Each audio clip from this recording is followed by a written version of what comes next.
You are never neutral to Christ. You're either walking towards him or you're walking away from him. You are never neutral. From an email, text message, how you go to work, how you drive your car, how you do things, how you don't do things. When you stand in line at Walmart, know Christ, the words that come from your mouth, the thoughts that enter your head, is what you're doing successful or significant?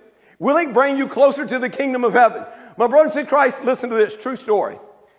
I go to do a Seder meal with a rabbi so people can come to understand the nuances between a Passover meal and our meal, if you will, the Eucharist.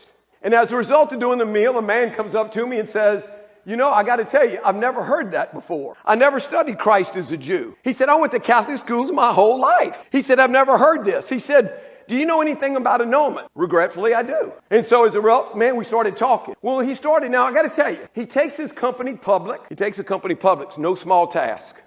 He at one time was one of the top 10 businessmen in the United States. Well, my brothers in Christ, man, if money is the measure of success, then I got to tell you, 10 times over.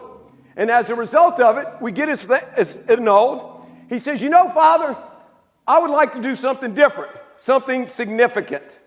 He said, how can I help you? I said, I tell you what. He said, I know you're a Marian. He said, so let's do something to Mary. He said, I tell you what. If you promise to pour the slab and put a roof on it, I'll build anything in between. Our adoration chapel. But more importantly, there's flowers in that back corner that are designated for him. And I ask our parishioners every time you enter the chapel to say a prayer for him. Can I tell you, to tell me that adoration chapel doesn't pay dividends now? For every soul that enters, for every knee that enters, for every prayer that's prayed, for every hour spent, for every minute we go, for every time we enter, we pray one prayer for him. Tell me it doesn't help mitigate what he owes. That is significant.